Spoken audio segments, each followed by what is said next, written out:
Yan pa ang huli namin. Nandun po sa may unahan.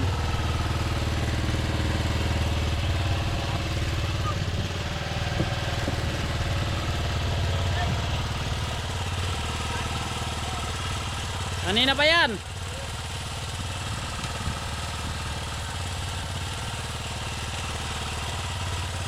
Bali siyam na po yung malalaki na yan. Tapos 3 wakwak. Alas 3 pa lang po. Hindi po makapag-video at gawa ng kunay. Busy ang kapitan. Sali sa jambon.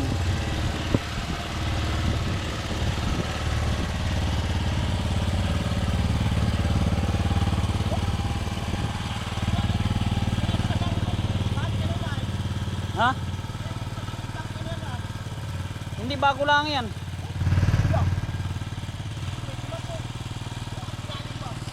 Agot ang bulinaw.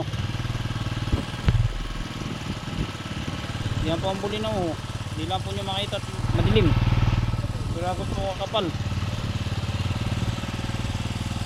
Bati na po muna ako na isang madaling araw.